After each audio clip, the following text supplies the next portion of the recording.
it's time for the pretty close to stock TRX4M. This one's got just a few brass mods on it, nothing massive. I'll put the list of mods down in the description for each vehicle and what they have done to them, so you can reference that if you would like to. Let's get this K10 crawling right now. This TRX4M K10 is literally built from the parts I removed from my TRX4M F-150. So there's only a few parts on here, like I said, that aren't stock Trax parts. Now when you get to this part of the course, you can see this ramp here. This ramp is exactly at a 45-degree angle. I just wanted something a little bit more challenging than that angle. And what I also noticed here was that the drag brake was not working properly. If you look at that little ball pit, that ball pit is supposed to be my cheap attempt at a water feature. It's kind of small. Now the sand pit, I really like the sand pit. It gets the trucks all flexed out and makes some work for traction. Now here, you're gonna see with the F-150, this part of the course is a little bit different. I hadn't kind of figured everything out just yet. I had finished up the course by the time I'd run this truck, so things are a little bit different. Not a big deal, it doesn't really change much.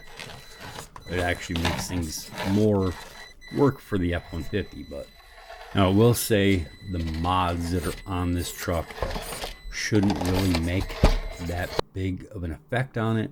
Like the aluminum rims, they're not really that much heavier than stock plastic rims, and the brass stuff is pretty small stuff. It's like diff covers and stuff like that.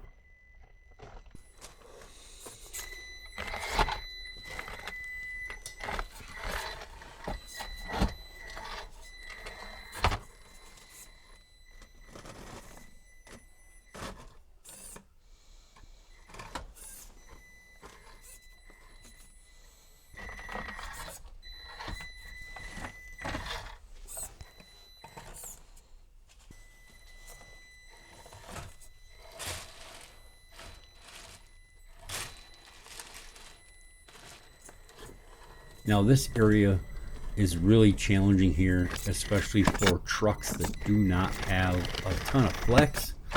Like this truck has a stock suspension, so stock arms, or what you would call links. So it doesn't really get up here very well. And I'm not quite sure what I was doing here, but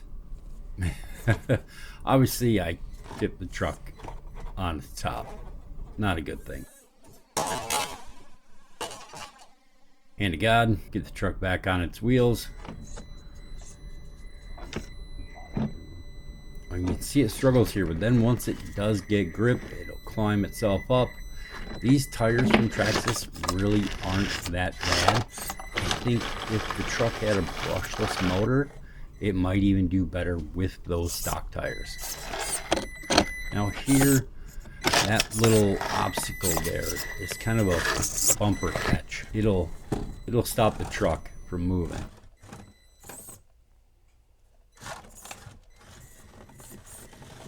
But now when we get to this part where the truck is bouncing and falling, that is actually at a 50-degree angle, and not one of my trucks or Joshua's trucks can get down that without flipping. You are able to gas out of it and get it to not flip, but it is hard. This is my heavily modified TRX4M. This was the first truck that I purchased. I really, at heart, am a Ford guy, but more of being a Ford guy, I'm really an old truck guy. I like the old trucks. This truck with the rear steer was specifically put together for this course because the truck would not turn on these tight turns, so I had to do something. That's why I even bought a rear steer axle for this.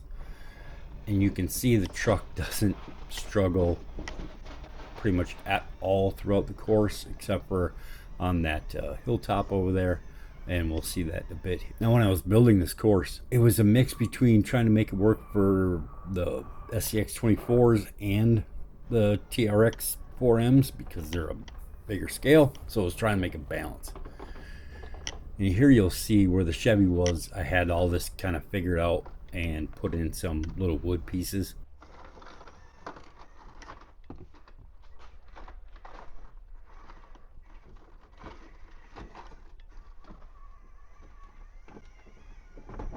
Now you'll see when the truck gets to this point, it actually flips that rock and puts it in between the truck.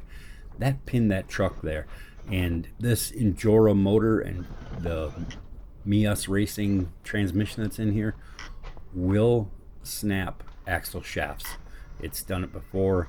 I had an RC all-wheel drive portal setup. Got caught in between a rock and just snapped the drive shaft like it wasn't even there.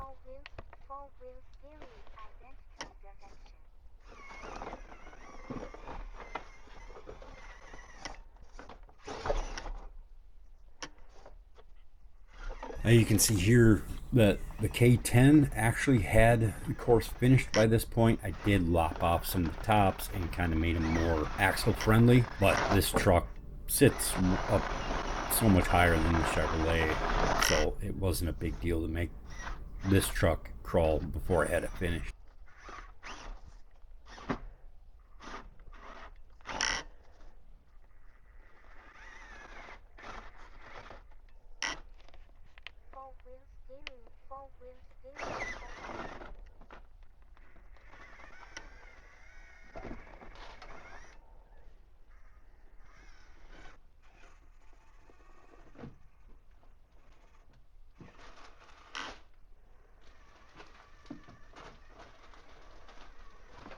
Here you're gonna see it struggles a little bit here, but you'll see the big difference of the amount of flex in the truck will make on this part of the course. And once these DJ crawler tires get traction, it's all over from there. It just climbs. Here's another area where I wanted the rear steer for, but it's really hard on it right in this area, the way that the truck is angling, so I try not to use it there if I don't have to. Now these DJ crawler tires are pretty good, but they aren't perfect on this course. Even though it's slathered in concrete like I have it, as you can see, it's not fully grippable. I mean, there are some slick spots, and the trucks do have to actually work to climb there.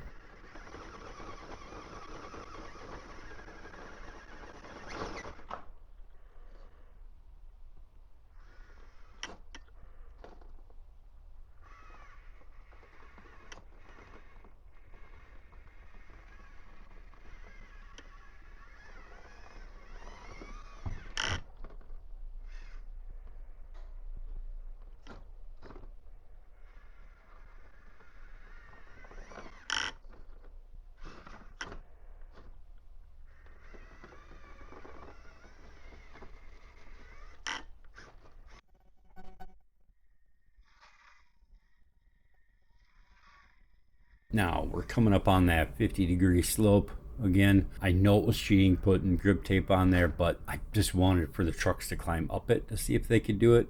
And this truck is no different than any other. It will flip at this point, but you just got to gas out of it like I do right here.